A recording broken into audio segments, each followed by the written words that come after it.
ಎಲ್ರಿಗೂ ನಮಸ್ಕಾರ ಸ್ನೇಹಿತರೆ. ನಾನೇ ರಾಜ್ಕುಮಾರ್, ಡಾಕ್ಟರ್ ರಾಜ್ಕುಮಾರ್ ಅವರ ರಾಜಪುತ್ಸವ ಒಂದು ಚಿತ್ರ ಸಂಚಿಕೆಗೆ ಎಲ್ಲರಿಗೂ ಮತ್ತೊಮ್ಮೆ ಸ್ವಾಗತ. ನಮ್ಮ ಹಿಂದಿನ ಸಂಚಿಕೆಗಳನ್ನ ಹೆಚ್ಚಿನ ಸಂಖ್ಯೆಯಲ್ಲಿ ವೀಕ್ಷಿಸಿ ಆಶೀರ್ವದಿಸಿದ್ದೀರಾ. ಹೀಗೆ ನಿಮ್ಮ ಆಶೀರ್ವಾದ ಮೇಲೆ ಸದಾ ಇರಲಿ. ನಾನು ಹೆಚ್ಚಿನ ಸಂಖ್ಯೆಯಲ್ಲಿ ವಿಡಿಯೋಗಳನ್ನ ಮಾಡಿ ನಿಮಗೆ ಕಳಿಸ್ತೀನಿ ಸ್ನೇಹಿತರೆ. ಇವತ್ತಿನ ದಿವಸ ಒಂದು ರಾಜ್ಕುಮಾರ್ ಅವರ ನಟನೆಗೆ ಮೂಡಿ ಬಂದಂತಹ ಅದ್ಭುತವಾದ ಒಂದು ಚಿತ್ರ, ಅದರ ಬಗ್ಗೆ ಮಾಹಿತಿನ ನೀಡಲು ನಿಮಗೆ ಇಷ್ಟಪಡ್ತಾ ಇದ್ದೀನಿ. ಯಾವುದಪ್ಪ ಚಿತ್ರ ಅಂತಂದರೆ 1970ರಲ್ಲಿ ತೆರೆ ಕಂಡಂತಹ ಅದ್ಭುತ ಒಂದು ಸಾಂಸಾರಿಕ ಚಿತ್ರ ಅಂತ ಹೇಳ್ಬೋದು. ಬಾಳು ಬೆಳಗಿತು ಅನ್ನುವ ಒಂದು ಹೆಸರಿನಲ್ಲಿ ಚಿತ್ರ ಬರುತ್ತೆ. ಈ ಚಿತ್ರದಲ್ಲಿ ಡಾಕ್ಟರ್ ರಾಜ್ಕುಮಾರ್ ಅವರು ಪಾತ್ರದಲ್ಲಿ ಕೂಡ ಅಭಿನಯಿಸಿದ್ದಾರೆ. ಹಾಗೆ ಒಂದು 2 ಶೇಡ್ ಇರುವಂತಹ ಪಾತ್ರಗಳಲ್ಲಿ ಕೂಡ ಅಭಿನಯಿಸಿದ್ದಾರೆ ಅಂತ ಹೇಳ್ಬೋದು. ಸ್ನೇಹಿತರೆ, ಮೇಯರ್ ಮುತ್ತಣ್ಣ ಚಿತ್ರದ ನಂತರ ಅಣ್ಣವರ ನಟನೆಯಲ್ಲಿ ಸಿದ್ಧಲಿಂಗಯ್ಯನವರು ತಮ್ಮ 2ನೇ ನಿರ್ದೇಶನ ಚಿತ್ರ ಇದು ಮಾಡಿದ್ರು. ಅಂದರೆ ಅಣ್ಣವರಿಗೆ ಸಿದ್ಧಲಿಂಗಯ್ಯನವರು ಈ 2ನೇ ಚಿತ್ರವನ್ನು ನಿರ್ದೇಶನ ಮಾಡಿರ್ತಾರೆ. 2ನೇ ಚಿತ್ರ ಇದು ಅಂತ. ಹಾಗೆ ಇನ್ನು ತಾಂತ್ರಿಕ ವರ್ಗಕ್ಕೆ ಬರೋಣ ಸ್ನೇಹಿತರೆ.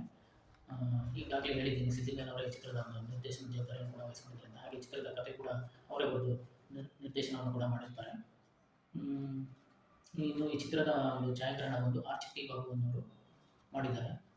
ಸಂಕಲನ ಬಂದು ಪಿ. ಭಕ್ತವತ್ಸಲಂ ಅನ್ನೋರು ಮಾಡಿದ್ದಾರೆ. ಹಾಗೆ ಈ ಚಿತ್ರದ ಒಂದು ನಿರ್ಮಾಣವನ್ನು ಚಿತ್ರಶ್ರೀ ಇಂಟರ್ನ್ಯಾಷನಲ್ ಸಂಸ್ಥೆ ನಿರ್ಮಾಣದ ಜವಾಬ್ದಾರಿಯನ್ನು ವಹಿಸಿಕೊಂಡಿರುತ್ತೆ ಸ್ನೇಹಿತರೆ.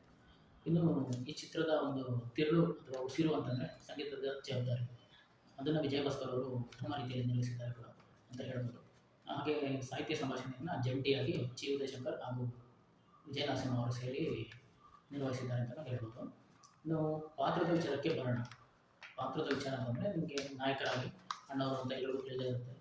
ಒಂದು 2 ಶೇಡ್ಗಳಲ್ಲಿ ಉತ್ತಮ ಅಭಿನಯವನ್ನು ಕೂಡ ಇವರು ನಿರ್ವಹಿಸಿದ್ದಾರೆ. ಅಂದರೆ ಒಂದು ಶ್ರೀಮಂತರ ಪಾತ್ರದಲ್ಲಿ, ಇನ್ನೊಂದು ಬಡವನ ಪಾತ್ರದಲ್ಲಿ, ಜವಾಬ್ದಾರಿಯುತ ಬಡವನ ಪಾತ್ರದಲ್ಲಿ ಉತ್ತಮವಾಗಿ ಅಭಿನಯಗಳು ಬಂದಿದೆ. ಇವರಿಗೆ ನಾಯಕಿಯರಾಗಿ ಜಯಂತಿ ಹಾಗೂ ಭಾರತಿ ಅವರು ಕೂಡ ಒಂದು ಉತ್ತಮ ಸಾಥ್ ಕೂಡ ಕೊಟ್ಟಿರ್ತಾರೆ ಅಭಿನಯದಲ್ಲಿ. ಹಾಗೆ ಉಳಿದ ತಾರಾಗಣದಲ್ಲಿ ದ್ವಾರಕೀಶು, ಪ್ರಭಾಕರ್ ಅವರು, ಶಾಂತಮ್ಮ ಹಾಗೂ ನಾಗಪ್ಪ ಅನ್ನೋರು ಅಭಿನಯಿಸಿರ್ತಾರೆ. ಹಾಗೆ ಒಂದು ಹಾಡಿನಲ್ಲಿ ಜ್ಯೋತಿ ಲಕ್ಷ್ಮಿ ಅನ್ನೋರು ಕೂಡ ಬಂದು ಹೋಗ್ತಾರೆ ಹಾಡಿಗೆ ಸ್ನೇಹಿತರೆ, ಅವರು ಕೂಡ ನಡೆಸಿದ್ದಾರೆ. ಇನ್ನು ಚಿತ್ರದ ಸಾರಾಂಶ: ಈ ಚಿತ್ರ ಪತ್ತೇದಾರಿ ಹಾಗೂ ಸಾಂಸಾರಿಕ ಕಥಾಹಂದರವನ್ನು ಹೊಂದಿರುತ್ತೆ. ಆದ್ದರಿಂದ ಅಣ್ಣವರು ಈ ಚಿತ್ರದಲ್ಲಿ ಒಂದು ಪರಕಾಯ ಪ್ರವೇಶದ ರೀತಿಯಲ್ಲಿ ಅಭಿನಯ ಕೂಡ ಮಾಡಿದ್ದಾರೆ. ಅಲ್ಲದೆ ಈ ಚಿತ್ರ ತೆಲುಗಿನಲ್ಲಿ ಮಂಚಿವಾಡ ಅನ್ನೋ ಹೆಸರಲ್ಲಿ ಕೂಡ, ಹಾಗೆ ಹಿಂದಿಯಲ್ಲಿ ಹಂಶಕಲ್ ಅನ್ನೋ ಹೆಸರಿನಲ್ಲಿ ಕೂಡ ತೆರೆಮೇಕ್ ಮಾಡಿ ತೆರೆ ಕಾಣುತ್ತೆ ಯಶಸ್ವಿ ಗಳಿಸಿದ ನಂತರ. ಇನ್ನು ಚಿತ್ರದ ಹಾಡುಗಳ ವಿಷಯಕ್ಕೆ ಬರೋಣ ಸ್ನೇಹಿತರೆ. ಈ ಚಿತ್ರದಲ್ಲಿ ಉತ್ತಮವಾದ ಹಾಡುಗಳು ಕೂಡ ಇದ್ದಾವೆ. P. V. Srinivas, P. Sushila ಹಾಗೂ ಎಲ್ಲಾರೀಶ್ವರಿ ಅವರ ಒಂದು ಕಂಠದಲ್ಲಿ, ಧ್ವನಿಯಲ್ಲಿ ಮಧುರವಾಗಿ ಮೂಡಿ ಬಂದಿದೆ ಅಂತಲೇ ಹೇಳ್ಬೋದು.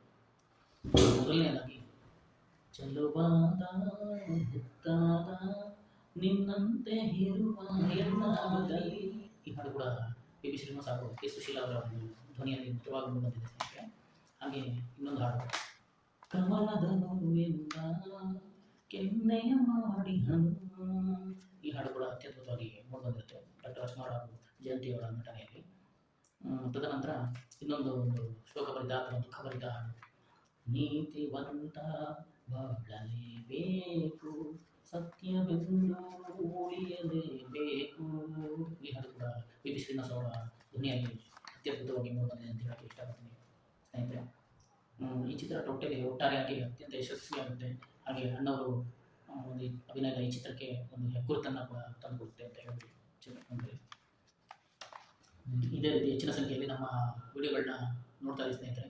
ನಮ್ಮ ಚಾನಲ್ ಆದಂತಹ ಪವರ್ ಡ್ರೀಮ್ಸ್ ಕನ್ನಡ ಯೂಟ್ಯೂಬ್ ಚಾನಲ್ಗೆ ಸಬ್ಸ್ಕ್ರೈಬ್ ಮಾಡಿಕೊಳ್ಳಿ, ಲೈಕ್ ಮಾಡಿ, ಕಮೆಂಟ್ ಮಾಡಿ. ಹಾಗೆ ಹೆಚ್ಚಿನ ಸಂಖ್ಯೆಯಲ್ಲಿ ವಿಡಿಯೋಗಳನ್ನ ನೋಡಿ ಆಶೀರ್ವದಿಸಿ. ಮುಂದಿನ ಸಂಚಿಕೆಯಲ್ಲೂ ಕೂಡ ಒಂದು ಉತ್ತಮ ಚಿತ್ರದ ಬಗ್ಗೆ ಮಾಹಿತಿಯನ್ನು ತೊಗೊಂಡು ಬರ್ತೀನಿ.